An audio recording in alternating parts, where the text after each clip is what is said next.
একটু দেখার চেষ্টা করি। রাজশাহীতে রয়েছেন আবরার শাহির রয়েছেন, একই সাথে বগুড়ায় ফরহাদুজ্জামান শাহী রয়েছেন।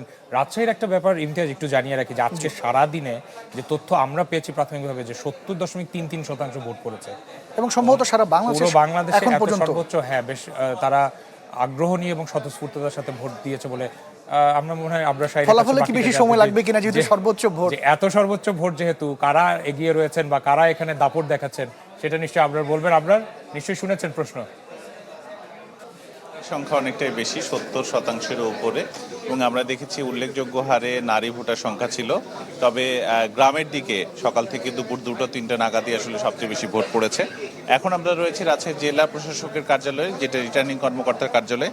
এখানে উপজেলা থেকে যেই রেজাল্টগুলো এসেছে, ফলাফলগুলো আমরা যদি একটু জানিয়ে দিই।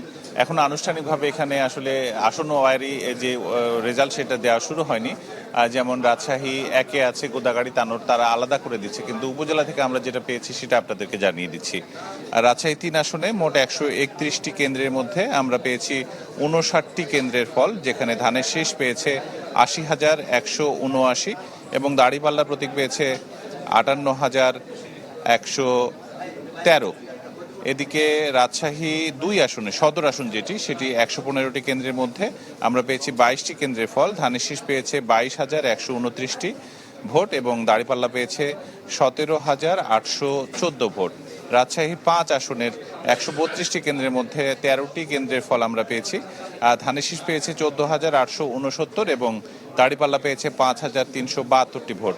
রাজশাহী 1 আসন, এই জায়গাটিতে জামায়াত এগিয়ে আছে। 159টি কেন্দ্রের মধ্যে প্রাপ্ত কেন্দ্র 55টি। জামায়াতের দাঁড়িপাল্লা পেয়েছে 64,134টি ভোট এবং ধানের শীষ পেয়েছে 54,026টি ভোট।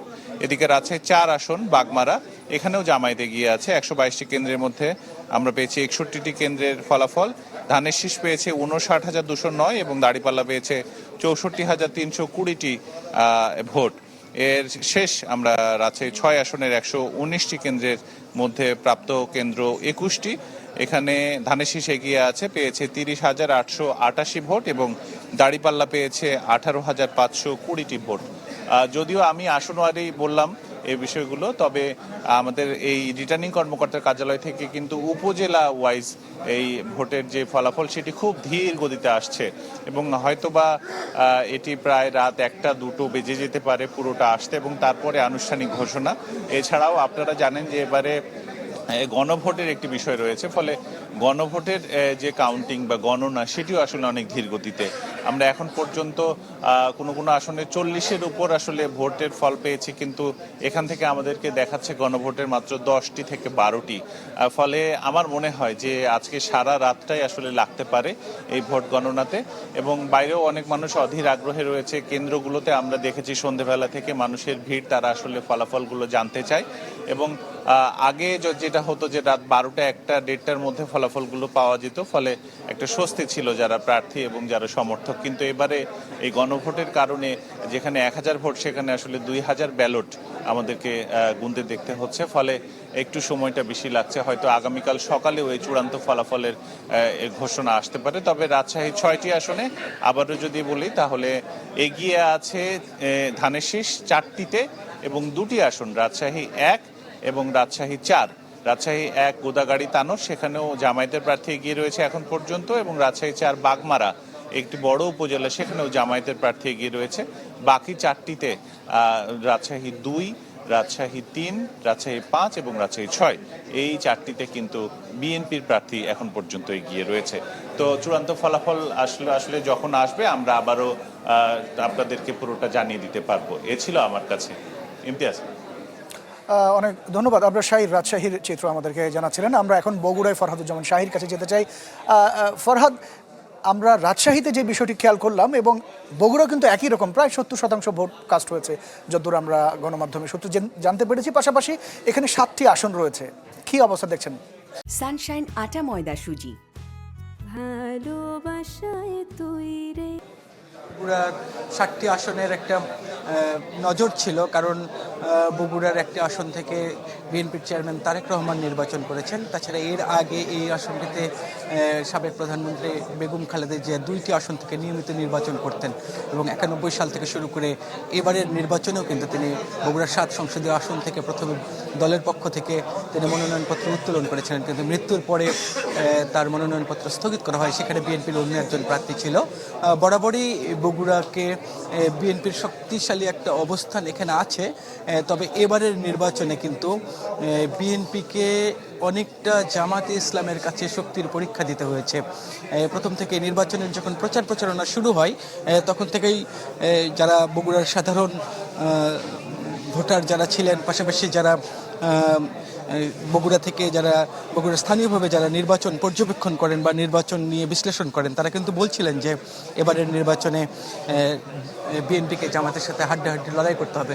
সেই রকমই কিন্তু আমরা লক্ষ্য করছি। বগুড়া 1 সংসদীয় আসন যেটা সোনাতলা এবং সারিয়াকান্দি নিয়ে যেটা গঠিত, সেখানে কিন্তু আমরা এখন পর্যন্ত দেখতে পাচ্ছি বিএনপির প্রার্থী বেশ কিছু ভোটে এগিয়ে আছে। 126টি কেন্দ্রের মধ্যে 16টি কেন্দ্রের ফলাফল এখানে আমরা দেখতে পাচ্ছি। এখন পর্যন্ত রিটার্নিং কর্মকর্তার কার্যালয় থেকে প্রকাশ করা হয়েছে।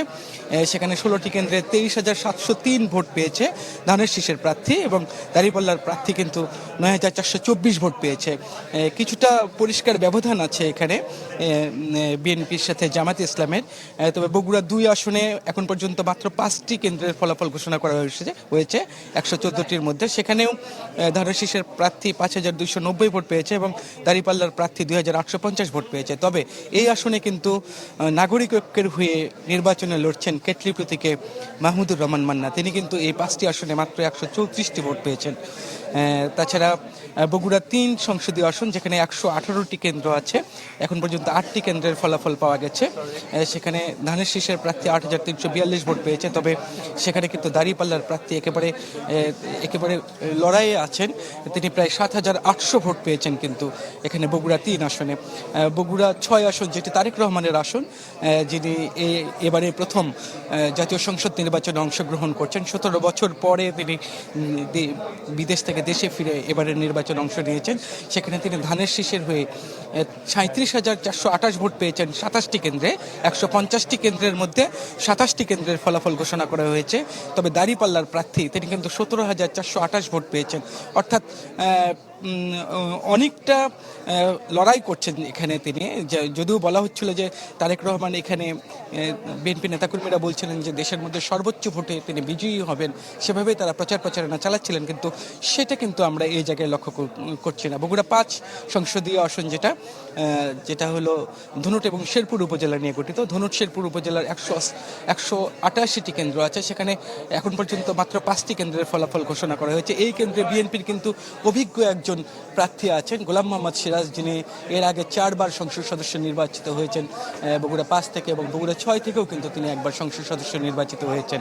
তিনি আবারও বগুড়া 5-এ নির্বাচন করছেন। সেখানে এই 188টি কেন্দ্রের মধ্যে 5টি কেন্দ্রে তিনি 6,461 ভোট পেয়েছেন এবং দাঁড়িপাল্লার প্রার্থী 3,899 ভোট পেয়েছেন, যিনি দবিবুর রহমান, তিনি 3,899 ভোট পেয়েছেন। আর সর্বশেষ যেটা বগুড়া 7 সংসদীয় আসন, যেখানে বেগম খালেদা জিয়া যে আসন থেকে দীর্ঘদিন নির্বাচনে লড়েছেন এবং যেটা বিএনপির প্রতিষ্ঠাতা এবং সাবেক রাষ্ট্রপতি জিয়াউর রহমানের জন্মস্থান, যে আসনে বগুড়া 7 সংসদীয় আসন গাবতিল এবং শাহজাহানপুর উপজেলা নিয়ে যে আসনটি গঠিত, কাঙ্ক্ষিতভাবেই সেখানে বিএনপি প্রার্থী মোর্শেদ মিল্টন এখন পর্যন্ত অনেক পরিষ্কার ব্যবধানে তিনি সেখানে এগিয়ে আছেন এবং জামাতের প্রার্থী সেখানে অনেকটা পিছিয়ে গেছেন এখন পর্যন্ত, যদিও গাবতলী উপজেলার ভোটটাই এখন পর্যন্ত গণনা করা হয়।